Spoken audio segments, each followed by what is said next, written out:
Good morning, everyone. Is my audio and video clear? Please let me know in the comment section and then we can begin.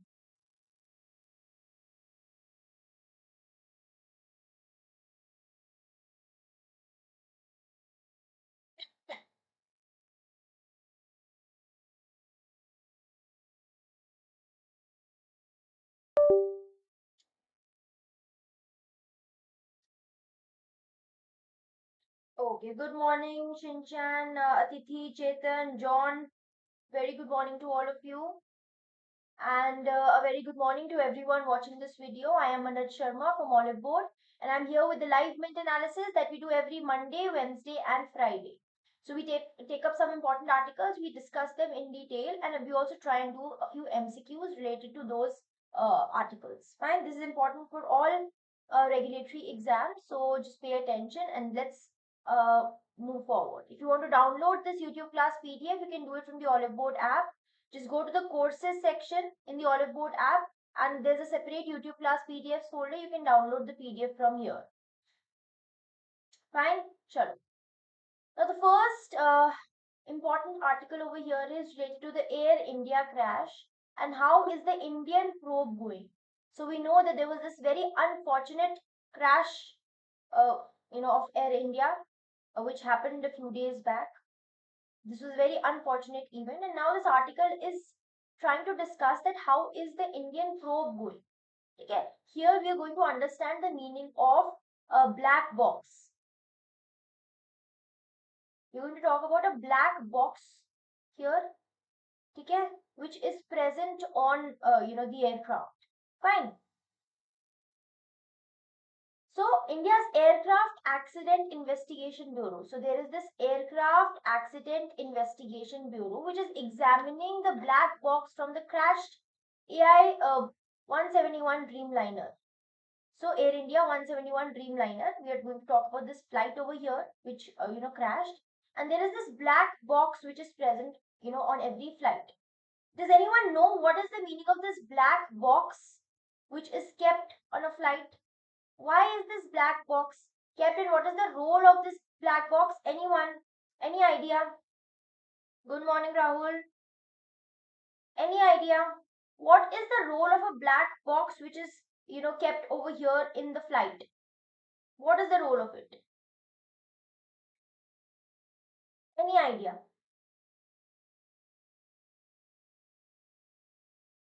Chaitanya Singh records the convo of the cockpit and is present sometimes in the passenger corridor as well. Recorder kind of a thing. It's monitor all voice of pilots and takes all sensors, important readings. Yes.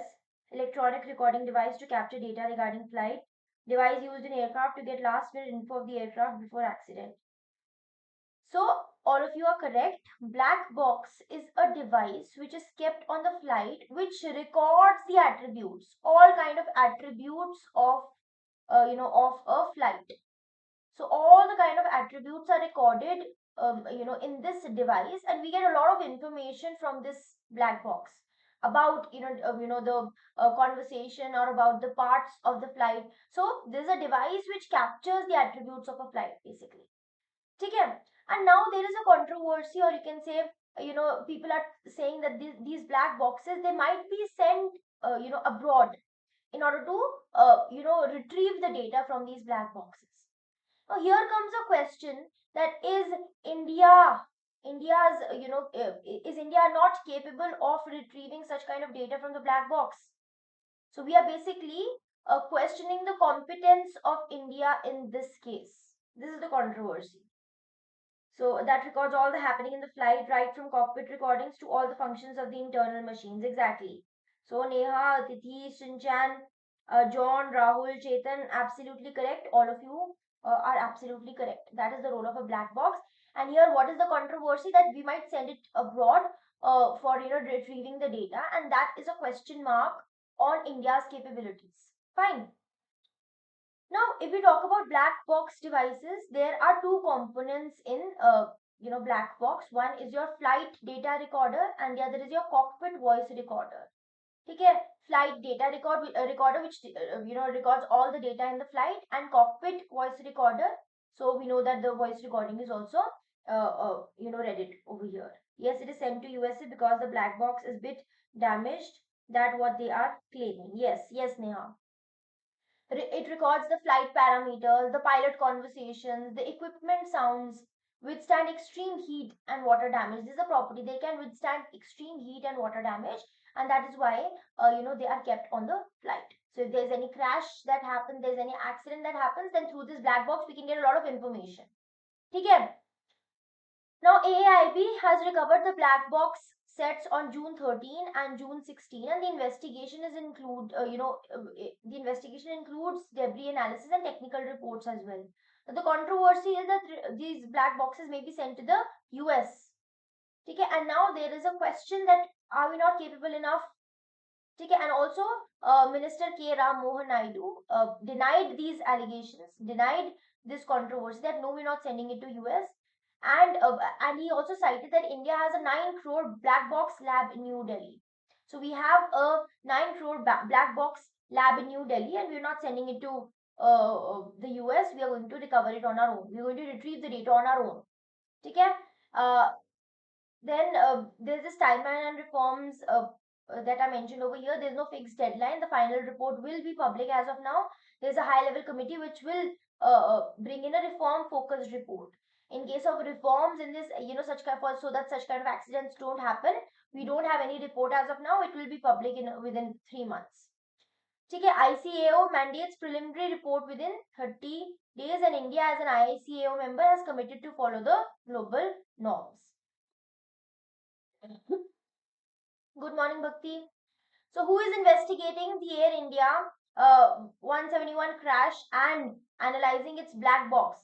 Directorate General of Civil Aviation, Indian Space Research Organization, Aircraft Accident Investigation Bureau, or the Ministry of Home Affairs? What is the answer? What is the answer to this question?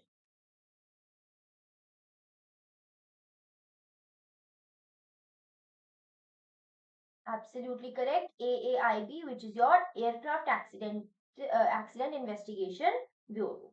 Absolutely correct. All. Okay. Luxury cess may fold into GST 12% slab likely to go. So we are here talking about the indirect tax reforms. We're talking about indirect tax reform here. The GST tax reform we're talking about. We saw this before also that this 12% slab might be removed. Hai na?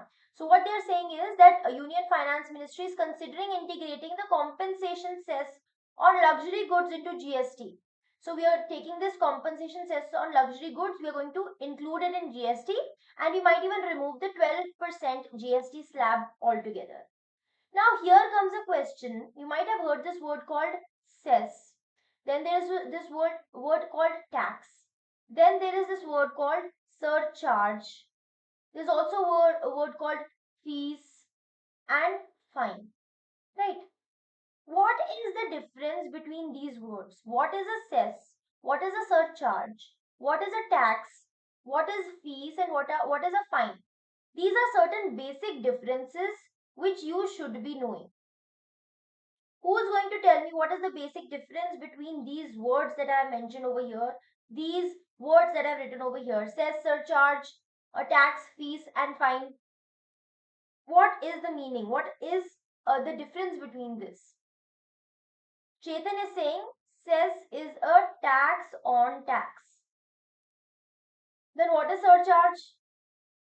What is surcharge?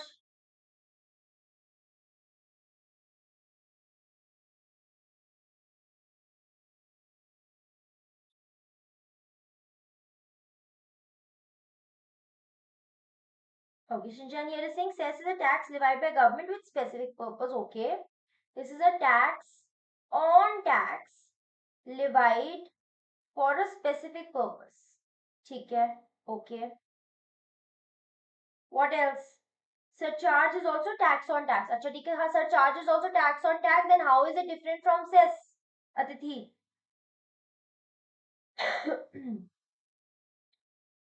Cess is also tax on tax, surcharge is also tax on tax. But what is the difference between cess and surcharge then?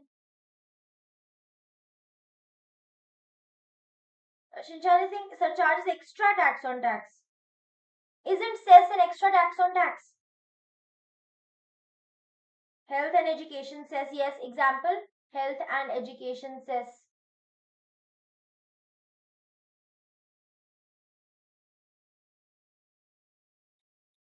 Uh, Fees is a payment for services rendered. Okay, yes, very good. Fees is payment for services rendered.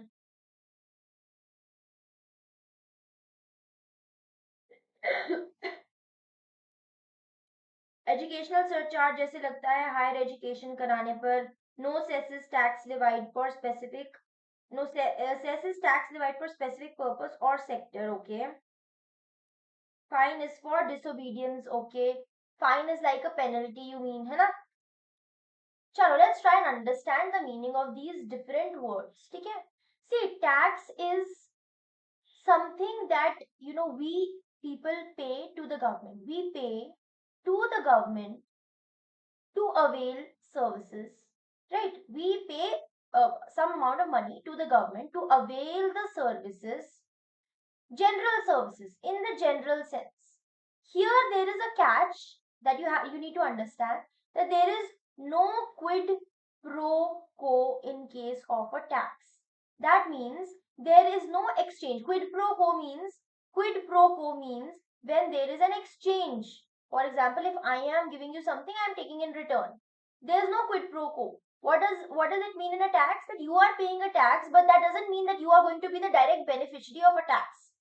The amount collected from you can be used in providing or in redistributing money to the lower sections of the society. This tax money might be used in a scheme wherein you cannot be a beneficiary of.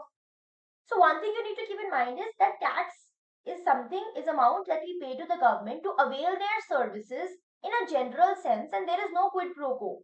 It's not sure that we have to directly receive the services. We might not be the direct beneficiary. First thing, this is a tax. Now, cess and surcharge. Cess and surcharge both are tax on tax. Okay? Both are tax on tax. That means both are levied over and above the normal tax structure that we have. The only difference between cess and surcharge is that cess is for a specific purpose and the government is going to use that money for a specific purpose only. For example, government wants to protect the stray cows. Government wants to protect the stray cows. So government levies cow cess ki theek hai 1-2% of the money will go to the protection of cows.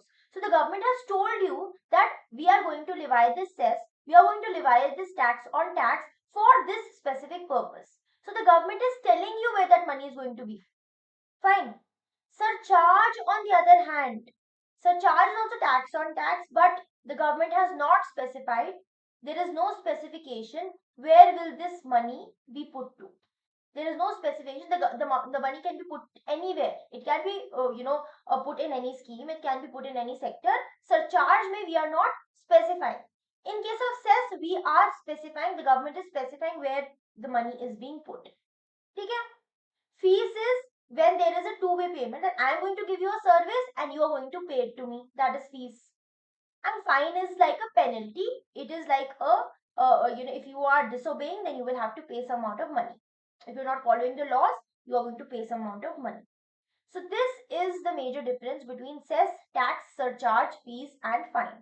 And I hope next time you are going to remember this difference. Okay? These are certain basic difference that you have to remember. So now this article says that we are trying to simplify the GST tax structure, and we are going to try and improve the tax efficiency after the expiry of this compensation cess. So now this compensation cess, it will be over in March 2026. Okay? This will compensation cess from March 2026 we are going to remove it. Fine. So initially this compensation cess, it was imposed to compensate states post GST transition. Okay, so when we were transitioning towards GST, so this compensation cess, it was taken up in order to compensate the states, because when we were moving to GST, the states were sacrificing some amount of money. Okay, they were getting less amount of money, so Post this GST transition, we brought in this compensation cess, which is applied on luxury items like cars, aerated drinks, and tobacco. So this is going to expire in March 2026, and we are also going to integrate this cess into GST only, adding 22% cess to existing 28% GST. Okay, so we're going to add this 22% cess to existing 28% GST, and there's not going to be any effect on the consumers if GST remains integrated. Fine, fine. So then there's this 12% GST slab. So currently it covers the intermediate goods. This GST 12% GST slab, it covers intermediate goods like ready-made garments, packaged food. It is likely to be merged into 5% and 8% category. Okay? And GST Council decision is pending in July 2025. Let's see what is going to be, what is going to actually happen. And reform is expected to boost consumption, reduce litigation, aid the MSMEs. Fine. So, what major change is being considered regarding the 12% GST slab? Increasing it to 18%, splitting it into 5 and 28%, replacing it with a luxury cess, or eliminating it and merging items into 5% and 18% slab.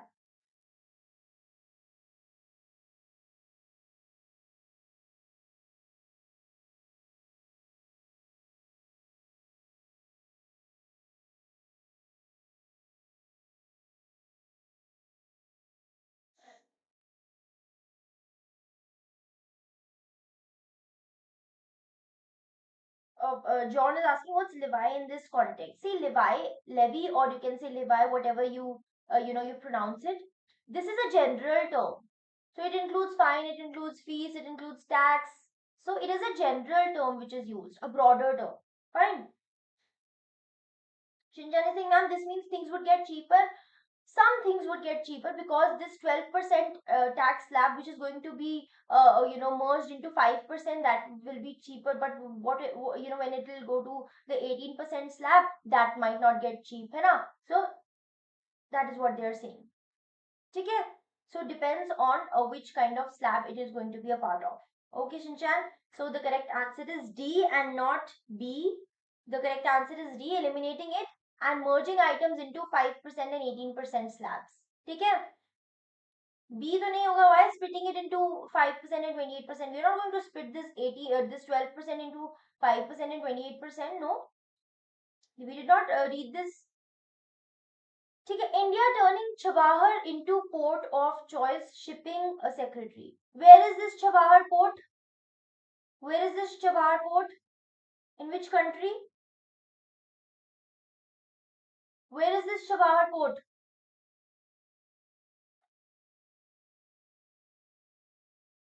Yes, yes, exactly. Yes, Shinchan, that is what this basic reform is for. Yes, very good. It is in Iran. So this Chabahar port is in Iran, and like I told you, have you guys watched that Iran-Israel conflict? I've taken up a separate video on YouTube.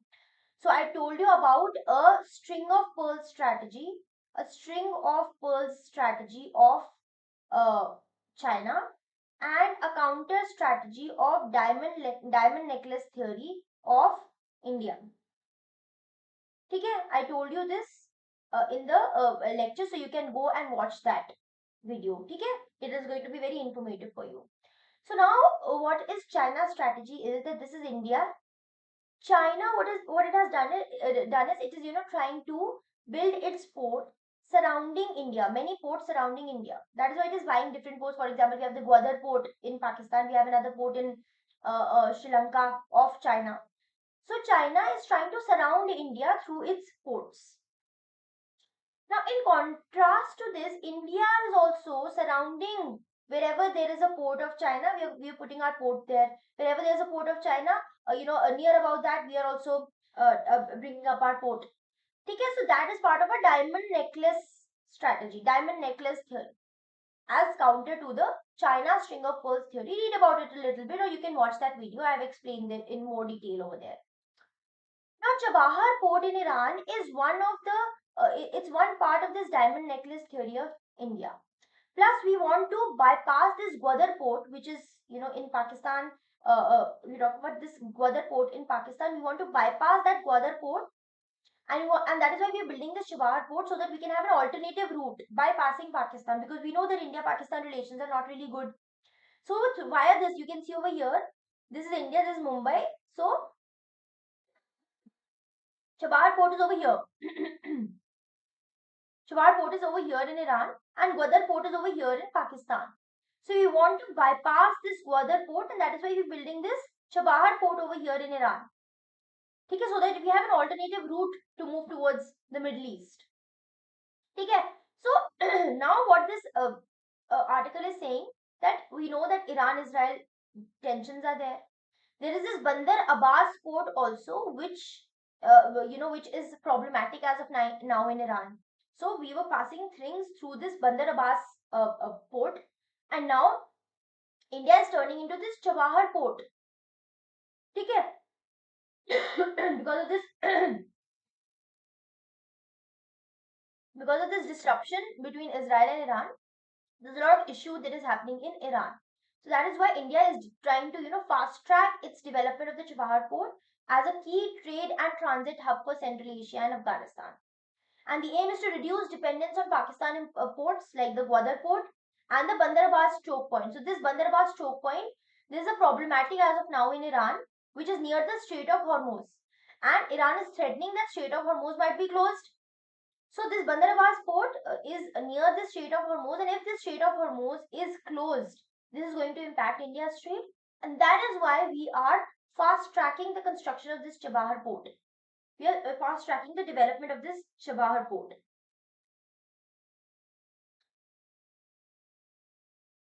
ठीक है.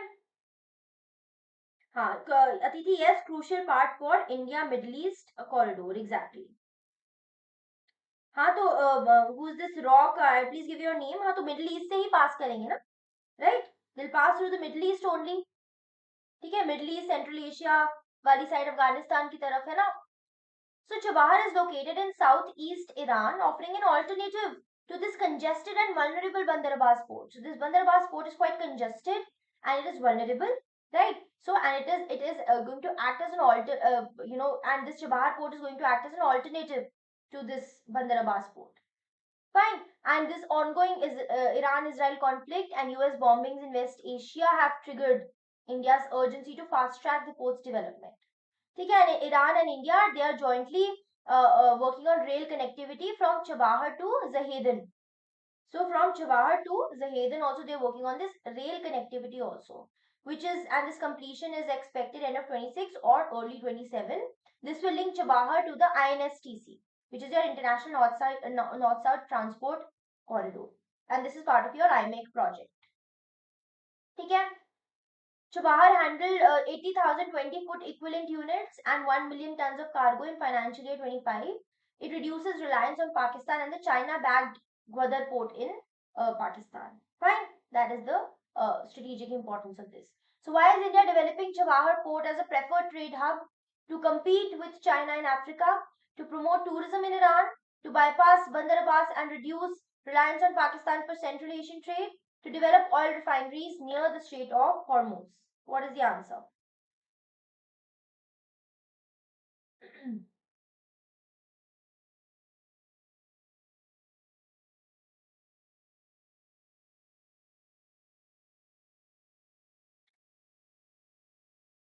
Yes, C, to bypass Bandar Abbas and reduce reliance on Pakistan for Central Asian trade.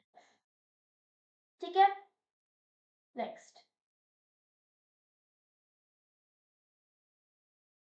Haryana may ban 11 basmati pesticides over here. ठीक है, so basmati rice exports from India have been facing repeated rejection owing to high pesticide residues. So this basmati rice, when we are exporting this basmati rice, the countries are rejecting this rice. Why? Because there's a lot of pesticides which are used. And that is why Haryana may ban 11 basmati pesticides over here. 11 hazardous pesticides might be banned, which is used in basmati rice cultivation. And the aim is to align with international food safety standards, facilitate easier export of basmati to markets like EU, US, and Japan. And right now they're rejecting it because of high use of hazardous pesticides. ठीक है. So basmati rice exports from India, they have been repeatedly rejected. ठीक है, because they are exceeding the international maximum residue limits. There are certain international standards and maximum residue limits have been identified, and we are exceeding this.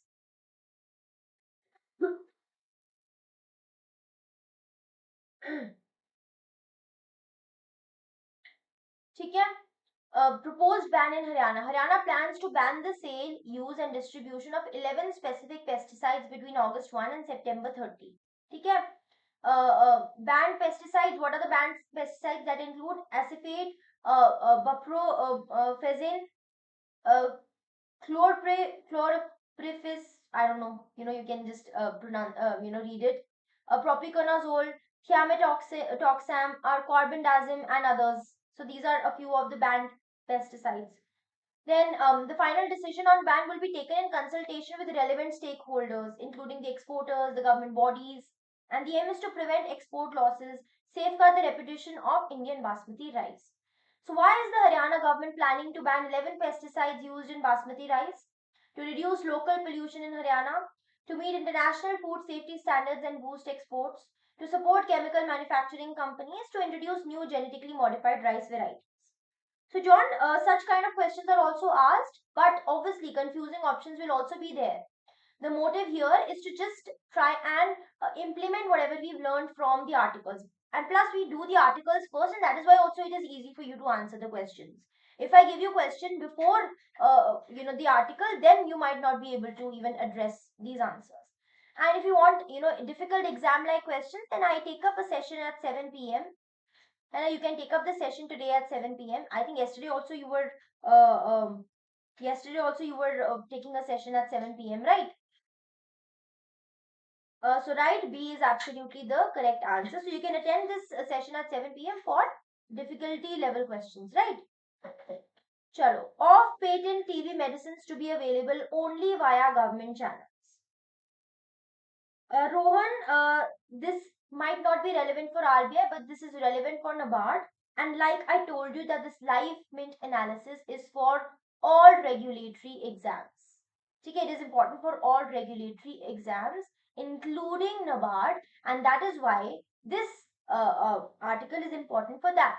Plus, like I've always told you, that my motive of reading the newspaper and bringing in this live mint analysis is not just focusing on one particular paper, but giving you a holistic view of the entire newspaper.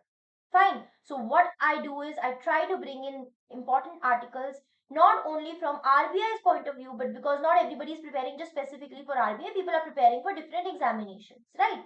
And if you're giving RBI, you give exams such as NABARD as well. That is why you have to have an idea of everything. And this is important for your holistic development as well. So my motive is not that I bring in 2, 3 articles which are just important for RBI. Fine, I bring in the entire newspaper. This is a newspaper analysis, which will include articles which might not, very be relevant for just one exam. Fine, I hope it is clear. This, reading the newspaper holistically will shape you as a better person and will shape you for interview preparation and not just specifically this. Okay?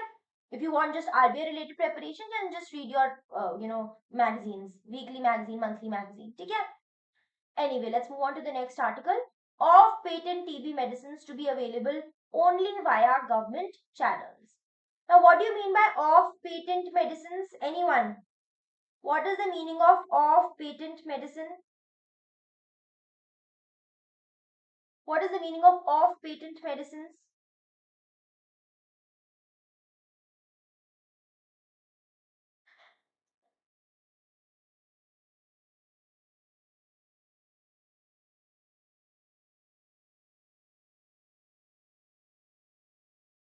Shinchan is saying generic, जिनका patent नहीं करवाया गया है, like generic, the ones whose patent has expired. Exactly, Rahul.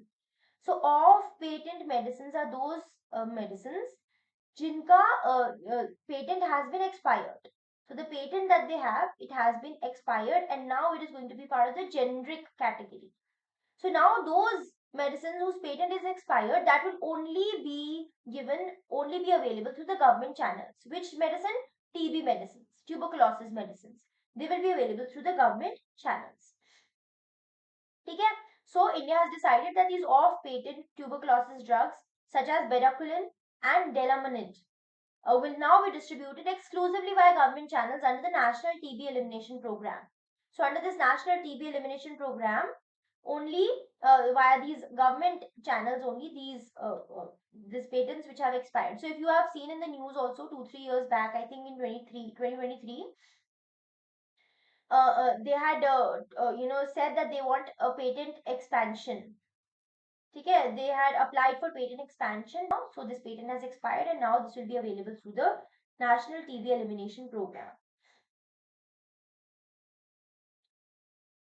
No, nobody can claim such expired patents, John. Nobody can claim, nobody can claim the expired patents. They have been expired, and the government now is saying that it is going to, uh,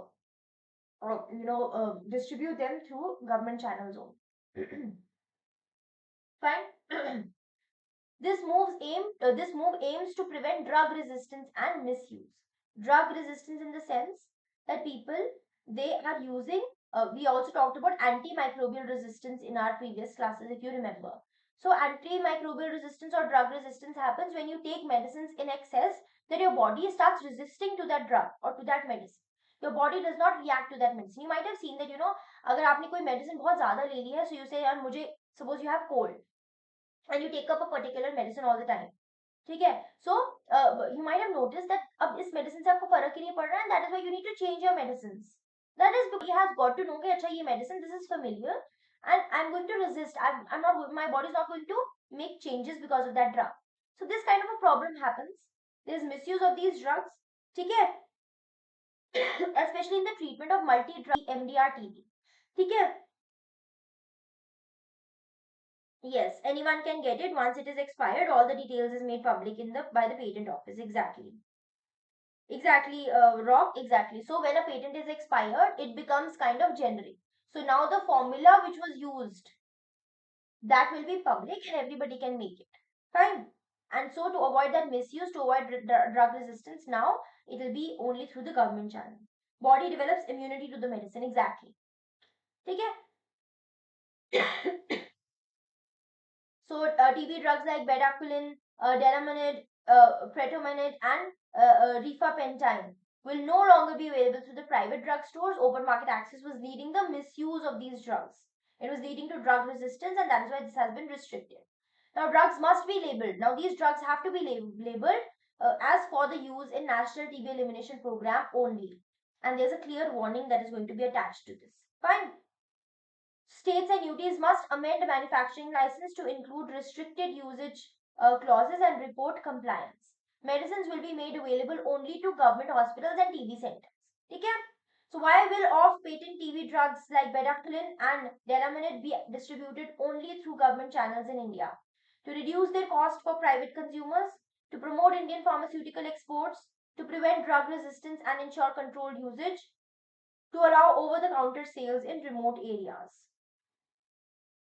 What is the answer?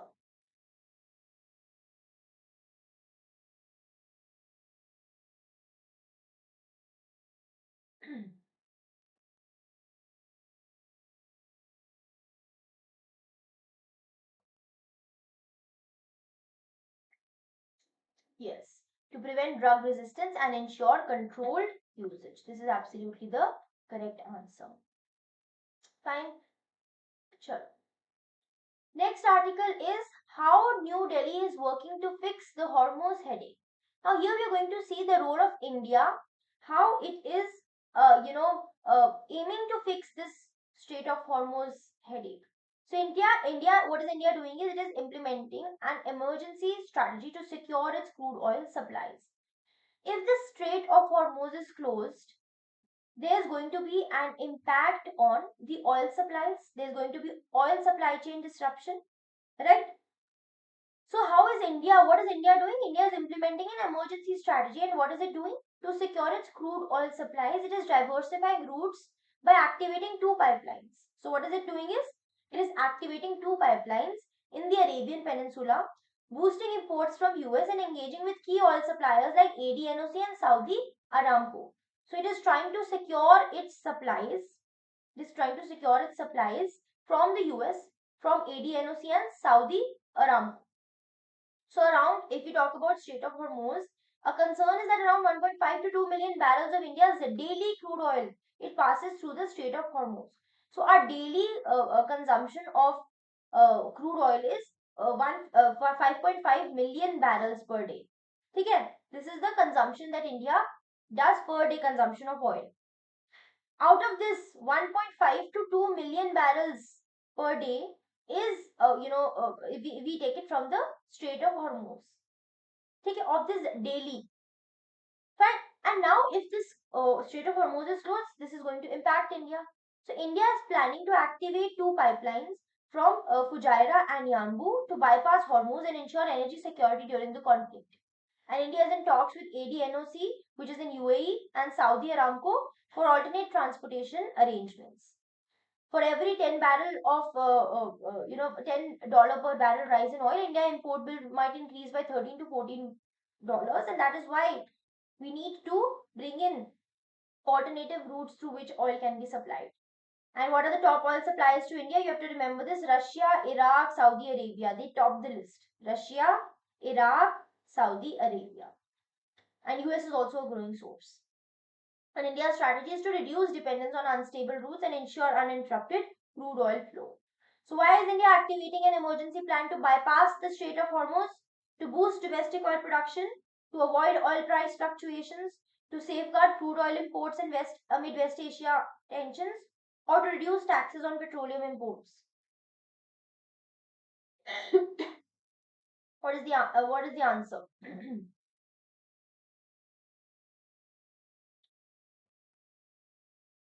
What is the answer?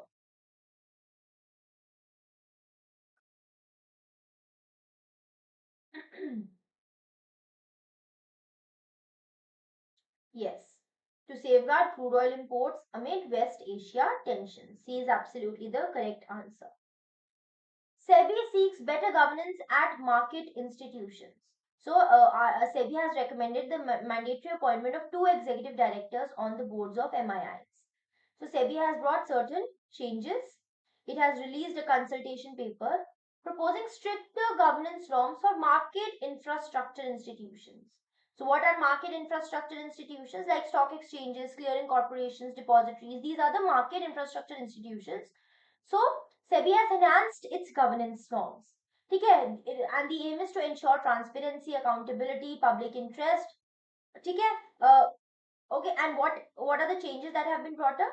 That there should be appointment of two EDs, two executive directors. So two executive directors will be there now on the boards of MIIs to handle trading, compliance, investor grievance redressal, etc. Fine. So two EDs, you have to remember this is the change. Two EDs are going to be there now in the boards of these market infrastructure institutions. Fine. And responsibility of MD, CTO, CISO, this will be codified to avoid any ambiguity in order to ensure accountability. So MDs can serve only in non-commercial, charitable or government entities, these MDs. And EDs can sit only on boards of MII subsidiaries, not other companies. Okay, these are the restrictions which have been put on the board participation. And if we compare it to the banking sector, then these proposed norms, these mirror the existing restrictions in banking also. Fine. And the objective is to strengthen the public interest role of these MIIs.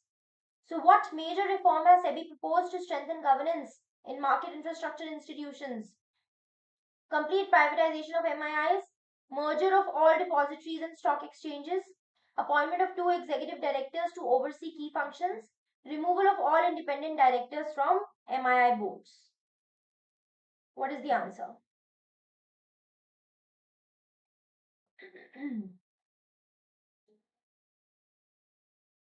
Absolutely correct. Appointment of two executive directors to oversee key functions. ठीक है? Okay, so next we have this small article which was in the newspaper. Duopoly not good, must have competition in every sector. Now here I have a question for you. What is the meaning of duopoly? What is the meaning of duopoly? What is the meaning of duopoly? See, when in economics we study about the market structures, that means the type of markets that are available. What kind of markets can be there? So we study about perfect competition. One is your perfect competition. One is your monopolistic competition. Monopolistic competition. One is oligopoly, and then monopoly. Right? Under oligopoly, we consider a specific case of duopoly. What is the meaning of duopoly? See, in when we talk about these market structures, perfect competition is when there are many sellers and many buyers. In case of monopolistic competition also, there are many sellers and many buyers. The only difference between perfect competition and monopolistic competition is that in case of perfect competition, the products are homogeneous. That means every product is same. And in case of monopolistic competition, the products are differentiated. For example, if we take up toothpaste, then we have Meswak, we have Colgate, we have Pepsodent, we have different types. So the product is differentiated, but the base is same. The type of product is same, but it is differentiated. Oligopoly is wherein there are a few sellers and many buyers.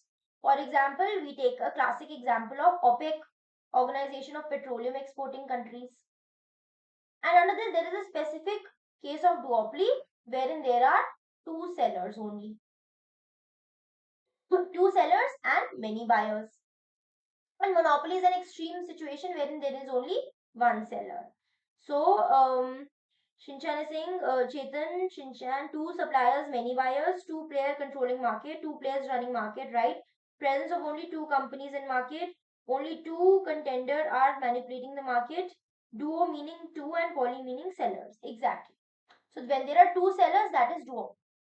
So here the telecom minister, Jyotiraditya Scindia, he is saying that duopoly is not good. There should be competition in each and every sector. Fine. So, uh, uh, so here he said in an event organized by Broadband India Forum that there was intense competition in the country among internet service providers, and the government would issue rules to de-license 6 gigahertz spectrum before 15th August that will be used for Wi-Fi services to bridge the digital divide. So we are talking about 6 gigahertz spectrum over here, and this minister is saying that duopoly is not good. There should be competition in every sector. So what recent announcement did Telecom Minister Jyotiraditya Scindia make regarding internet service and spectrum policy? Merger of major telecom companies to reduce competition, launch of 5G services before August 15, delicensing of 6 gigahertz spectrum for Wi-Fi use before August 15, increase in mobile data tariffs to promote rural interest. Swiggy, Zomato, Airtel, Jio, delivery and e-com express in logistics. Right, right. That's why they are keeping Vodafone Idea alive despite the deaths, right?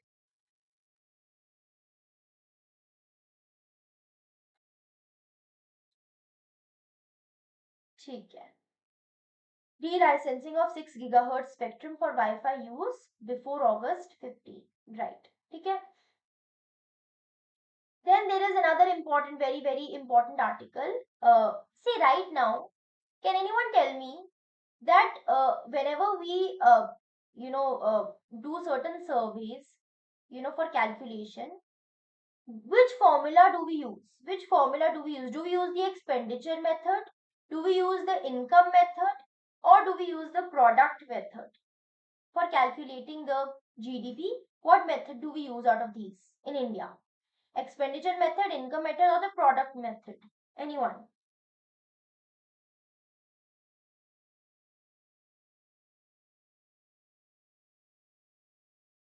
Hanji, tell me.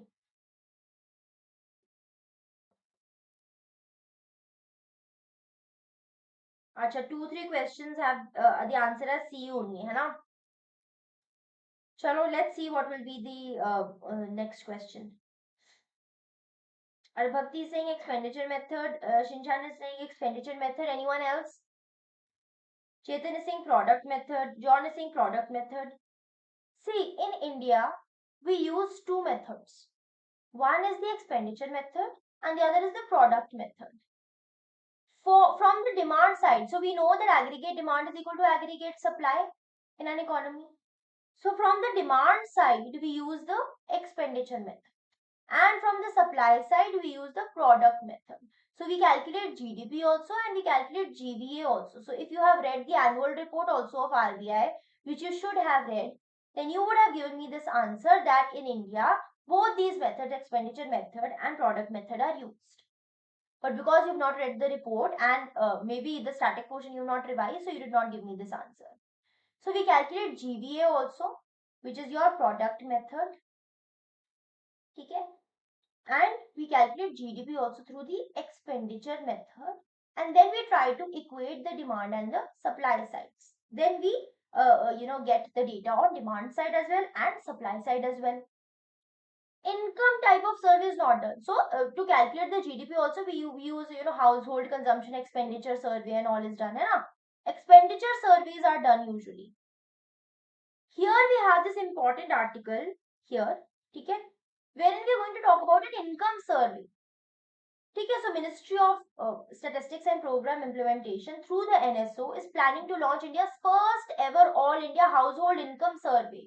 So usually right now we calculate the household expenditure survey, household consumption expenditure survey, and we use this data for calculation. But here in this article we are saying that India is going to launch its first ever all India household income survey. To fulfill this major gap in the national data, this is important for understanding poverty, policy making, and income distribution. So, from the income side, also, you're going to have a survey now. So, India had never successfully conducted a national level income survey. There were many attempts since 1915s, but we've never had a national level income survey. This is going to help us generate reliable income data. There's an expert group which is led by economist Surjit S. Bhalla. He will guide the service design and methodology. And there are certain challenges which include accurate self-reporting of income, especially from informal workers and the wealthy. But still, we're going to try and bring in this survey.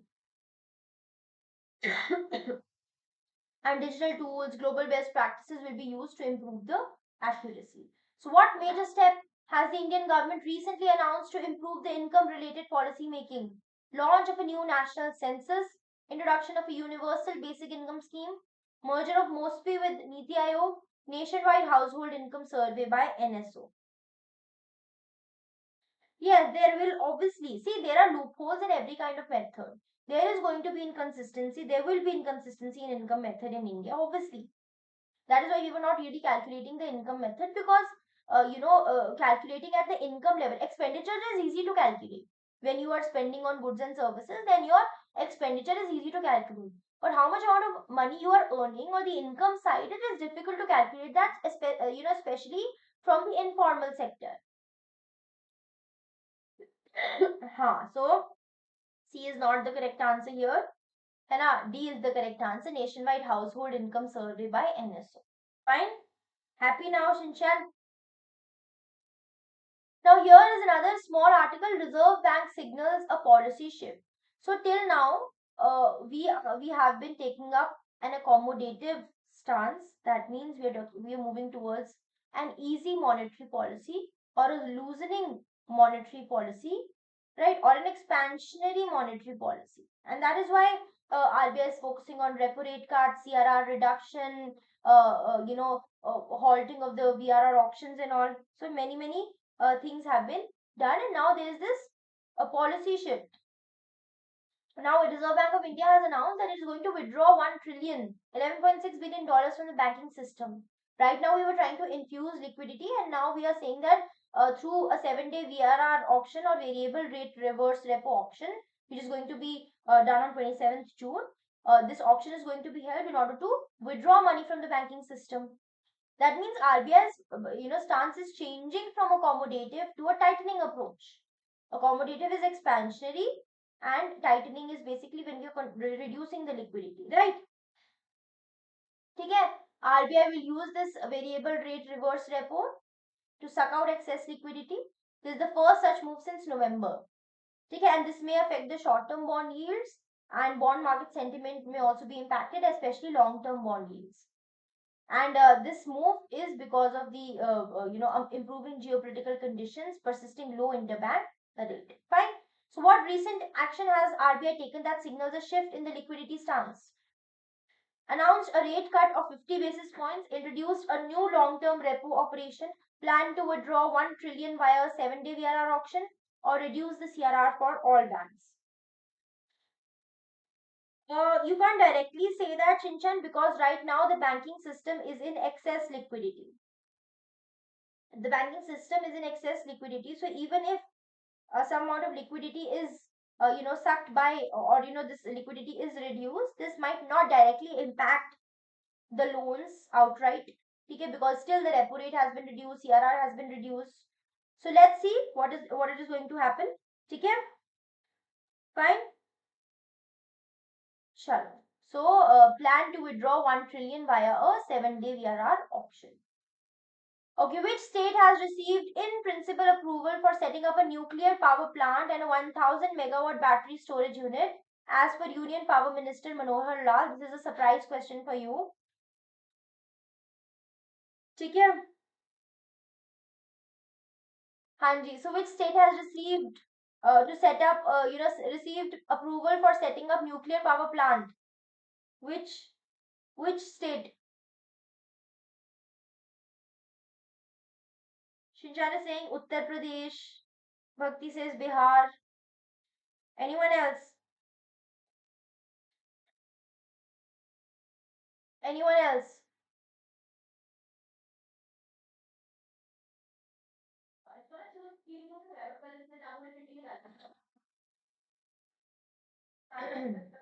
Rahul is also saying C. So Bihar is the correct answer. You could have given C as the answer, right?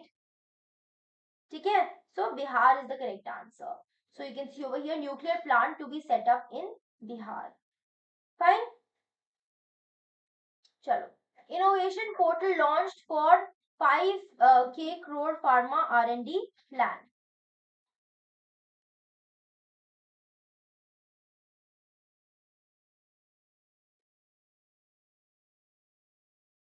Okay. So, innovation portal launched for 5,000 crore pharma R&D plan here. So, Department of Pharmaceuticals has launched an online portal under the 5,000 crore promotion of research and innovation in pharma medtech sector scheme. So, there is this PRIP scheme over here.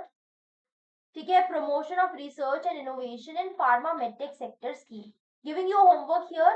ठीक है, read about this scheme in detail. But here what we are seeing is that Department of Pharmaceuticals has launched this online portal, and the aim is to support innovation in the pharmaceutical and medical technology sectors and address this low R&D spending. Fine. So PRIB focuses on innovation in medical devices and drugs for communicable, non-communicable and rare diseases. So what is this scheme for? Medical devices and drugs for communicable and non-communicable and rare diseases. And if you see, India spends only $3 billion on pharma R&D compared to $60 billion in US, $20 billion in China. And the scheme includes setting up centers of excellence in existing National Institute of Pharmaceutical Education and Research, funding for companies and startups up to 125 crore for large firms, 1 crore for startups over 5 years. It covers 6 priority areas: drug discovery, medical devices, stem cell therapy, rare disease medicines. And if you talk about India's pharma market, $50 billion with $26.5 billion from exports, you can see from here. Okay? So under the PRIP scheme, how much funding can startups secure over 5 years? 50 lakh, 1 crore, 5 crore or 10 crore? What is the answer?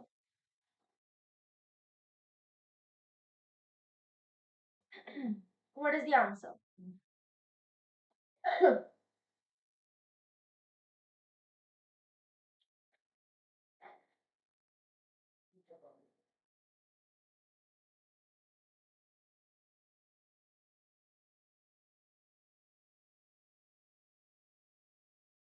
So right, B, 1 crore is absolutely the correct answer. Strategic crude stocks at 6 new locations on cards. So here we are talking about the strategic petroleum reserves. We are talking about the strategic petroleum reserves over here. Aj, I have a question for you. As of now, which are the, there are 3 areas or 3 states or 3 particular locations where strategic petroleum reserves are present as of now. Can you name the the current existing, can you name the existing strategic petroleum reserves? What are strategic petroleum reserves basically?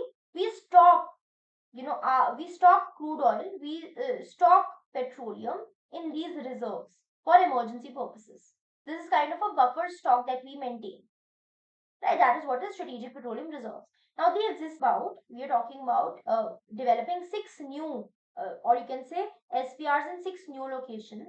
And out of that, two have been mentioned in this article. One is going to be built in Mangalore, Karnataka, in this special economic zones. Another one in Mangalore, and another one in Bikaner in Rajasthan. Okay? So, India is the world's third largest energy consumer, importing 85% of the crude needs, and SPRs help to stock up these crude at low prices. Okay? During global supply crisis, so we can utilize this crude oil. Fine. So existing SPRs include Vishakhapatnam, Mangalore, and Padur. Vishakhapatnam, Mangalore, and Padur with a 5.33 million metric tons capacity. And SPRs are built underground in rock caverns. Where are these SPRs built? Underground. Fine. And the idea is to cover at least 90 days of import. So what is how much to be covered? 90 days of import. And India is also exploring joint ventures with global partners. Fine. So, what is the current capacity of India's strategic petroleum reserves as mentioned in the article?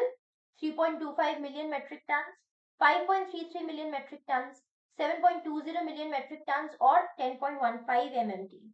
What is the current capacity? So, you have to remember that the current are in three locations: Vishakhapatnam, Mangalore, Padur, and we are going to bring in six new locations. Out of that, two have already been decided that one is going to be in Mangalore, one is going to be in Bikaner.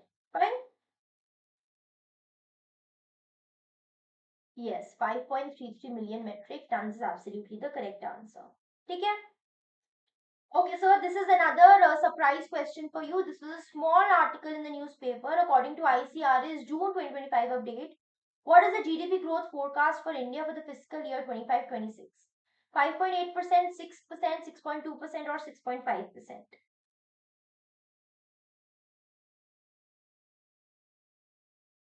Rahul is saying B, 6%. Chetan is saying C. Bhakti is saying 6.2. John is saying 6%. The correct answer is 6.2%. Okay? So ICRA has forecasted India's GDP for this year at 6.2%. Okay? Acha, another question for you. According to Union Minister Piyush Goyal, by which year is India expected to become a $5 trillion economy?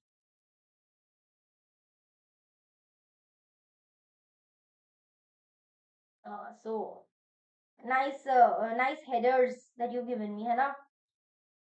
I will make sure that C is very less from next time. I didn't realize it while I was meant B for the last one. Okay, Rahul. Yes, so by 2027, India on track to becoming $5 trillion economy by 2027. This is what Piyush Goyal ji is saying. Okay? No, 2027 is the correct answer. Fine. Indian ship steady despite turbulent global seas. This is RBI's report. There's this RBI bulletin which has been released for June. So वहाँ पे it is mentioned that RBI has highlighted that Indian economy is showing resilience, supported by strong domestic indicators and a rebound in sectors like agriculture and manufacturing. So we're talking about resilience of the Indian economy. So there's a threat also, long-term threat and policy uncertainty. Gross inward FDI rose to $8.8 billion in April 2025. Retail inflation cooled in May due to moderation in food prices, and RBI reduced the policy repo rate by 50 basis points. We already know that. So, according to RBI's latest report, what was gross inward FDI recorded in April 2025? $8.8 billion, 7.2, 5.9, or 6.4? What is the answer?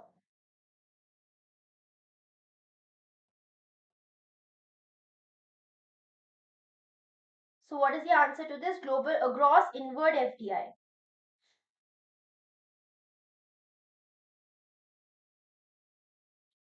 Is it buffering? Let me check.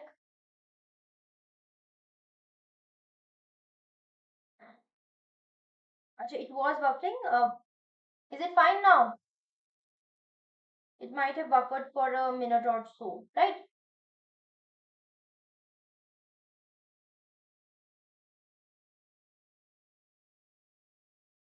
So what is the answer to this question?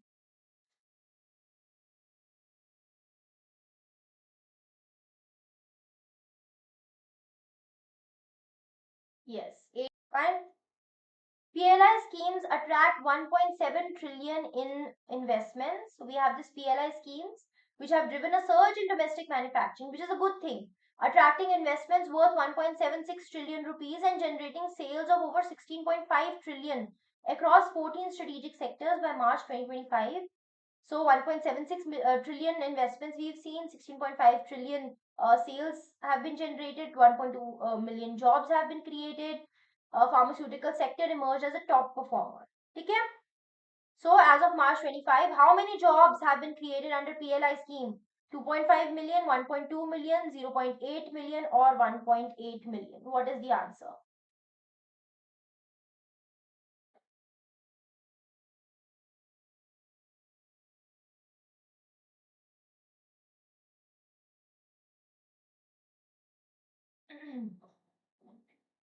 What is the answer to this question?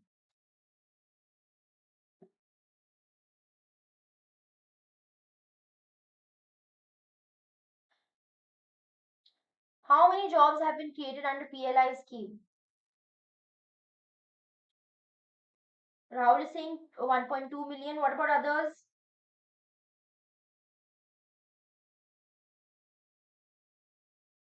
12 lakhs, 1.2 million, right? Is absolutely the correct answer B. Okay?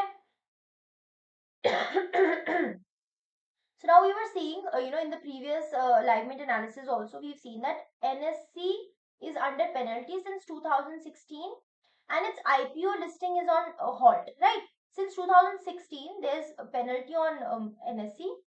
ठीक है and since go ahead with its IPO. So now SEBI has accepted the National Stock Exchange settlement applications, three cases, potentially clearing the path for NSE's long delayed IPO.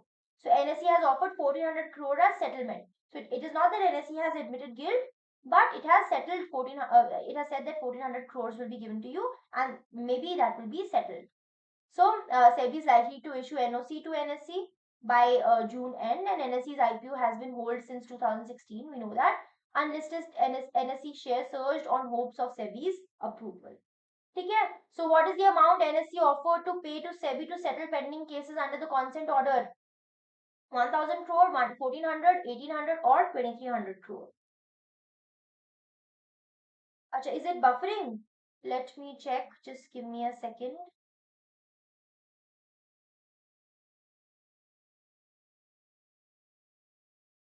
अच्छा buffer हो रहा है okay let me check just give me हाँ जी is it fine now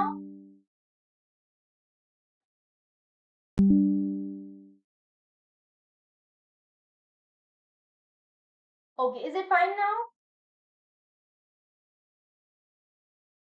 हाँ जी I was actually checking it out I hope it's fine now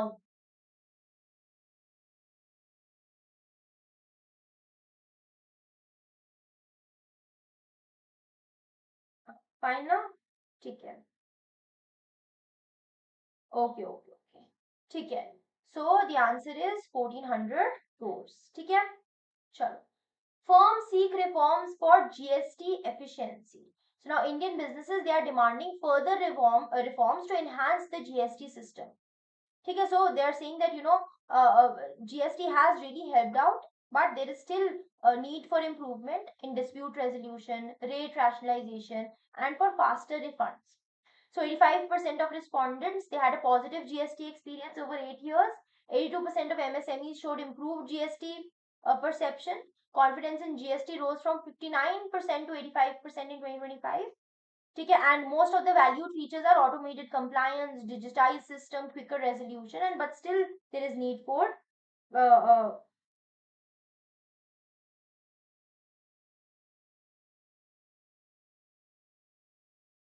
But it is absolutely fine from my side. John is saying not buffering. Even Chetan is saying it's fine. ठीक है. Okay, okay then. ठीक है, so industry seeks further GST portal refinement and a uniform tax audits. ठीक है, चलो. What percentage of respondents reported a positive GST experience over the past 8 years according to the Deloitte India survey? 59%, 78%, 82%, or 85%?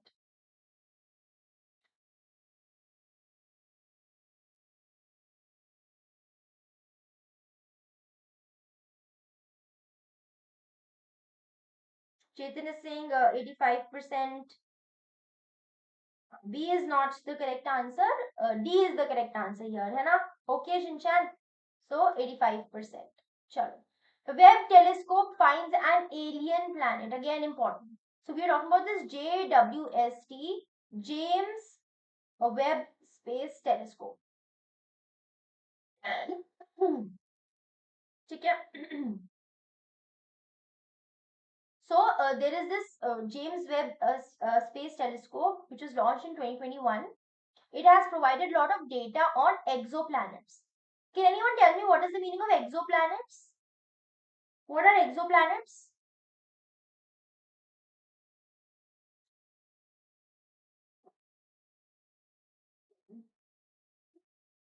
Black screen?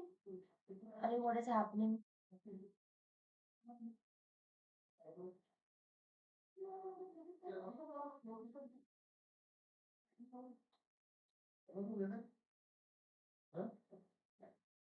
Uh,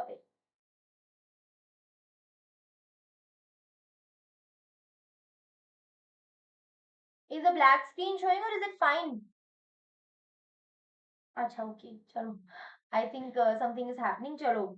Let's just continue this. A few articles are left, then we'll finish it off.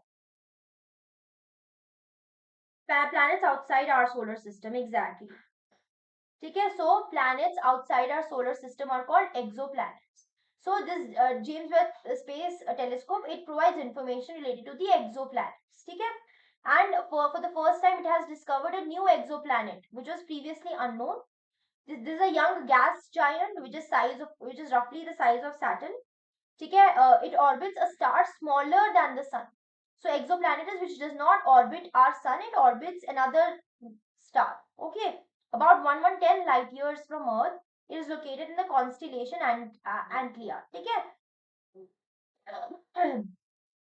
So most of the exoplanets since 1919 they were found using indirect methods, maybe transit method like dimming stars light. So through indirect methods we were able to find. This is the first time that through direct imaging we have found an exoplanet. Okay, less than 2% have been directly imaged. And though large by solar system standards, it is the least massive planet ever discovered via direct imaging. Okay? What is notable about the exoplanet recently discovered by the James Webb Space Telescope? It is the smallest known planet in our solar system. It was found using the transit method. It is the least massive planet ever directly imaged. It is the first planet discovered outside the Milky Way. C is the correct answer. Least massive planet ever directly imaged. Acha, there is this fine which SEBI has slapped on BSE. 25 lakh penalty has been imposed on Bombay Stock Exchange because it failed to ensure equal access to corporate disclosures for all stakeholders. And SEBI's inspection covered February 2021 to September 2022, and that is why it has put 25 lakh fine on BSE. ठीक है. BSE system, what was the problem? BSE system allowed paid clients and internal teams access to corporate announcements before public release. So there was, this confidential information was leaked basically. Data dissemination process lacked safeguards for simultaneous and equal access. So why did SEBI impose a 25 lakh penalty on BSE? For manipulating stock prices, for failing to ensure equal and timely access to corporate disclosures, for not listing companies on time, or for excessive trading volume on its platform.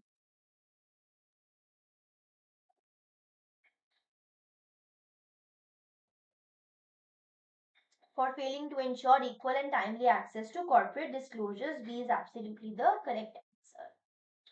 Then we have this article, Japan conducts first missile test. So this is the first domestic missile test. So usually what happens is Japan does not test its missile in its own land. Okay, this you know Japan never conducts the missile test on its own land. This is the first time that it is bringing in a missile test on its own territory. Okay, so what is the missile type and location?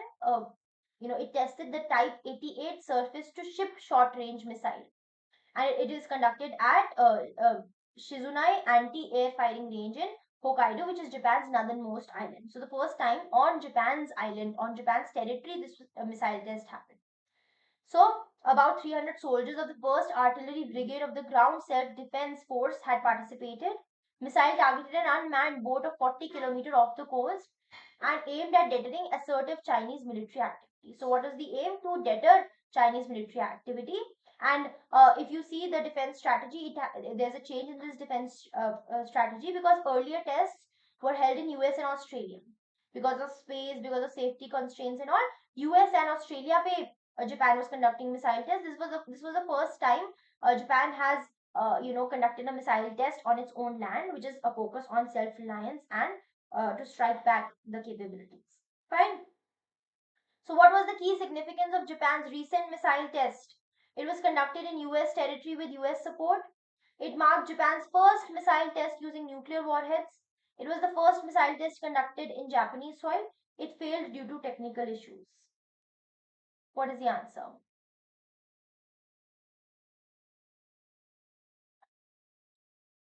Right, it was the first missile test conducted on Japanese soil.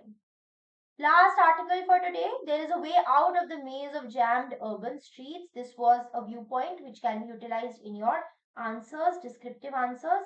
Okay, so this article discusses how Indian cities, which are overwhelmed by increasing private vehicle ownership.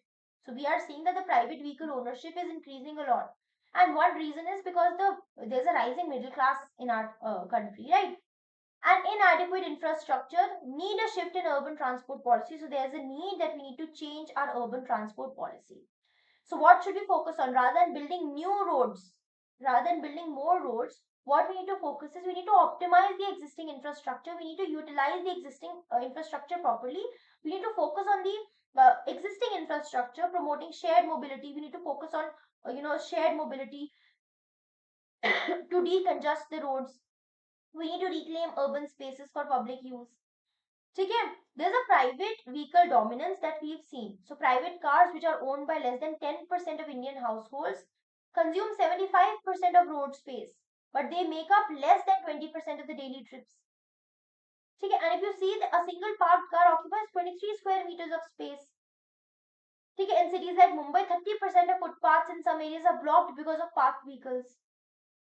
Certain policy initiatives have also been taken up. Delhi and Maharashtra introduced car or bike pooling, one city, one commute framework. ठीक है, unified transport authority and mobility cards were promoted. ठीक है, ride hailing platforms like Uber and Ola are promising, but they're facing challenges like lack of pickup zones, integrated systems.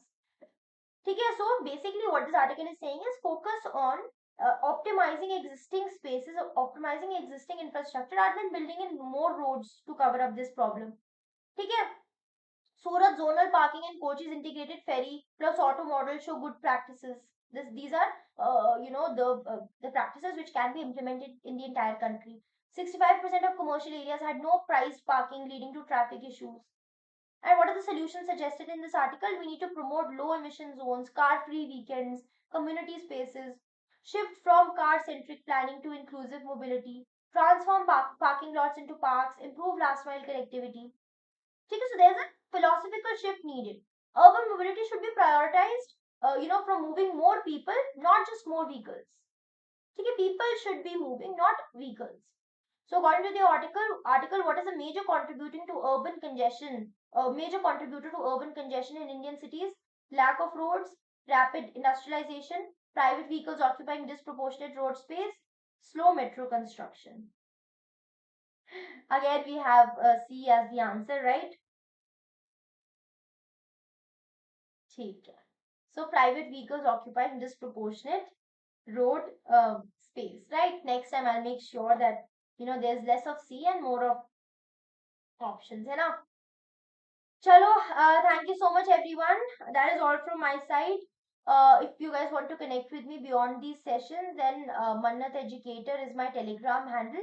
You can be a part of that Telegram group. If there's any question that you want to ask, you can ask me in the comment section. Otherwise, we'll end the session over here. This was a little extended lecture today because the number of articles were more, but I hope you understood, and I hope you now know that what kind of articles to be read, what kind of news to be read, and how it is to be linked. Fine. For SEBI, mainly which newspaper to read? Hindu, Economic Times, Hindustan, or any other specific? See, if you are only focusing on SEBI or RBI related exam, then focus on either Mint, or you can focus on Business Standard, because your questions will mostly be asked from economy and finance. So I would suggest Mint, obviously, because I also bring in the Mint analysis, but you can read Business Standard or Economic Times also. But the best I would suggest is Mint. Okay. Okay. Okay. No, now C will not be back. Okay?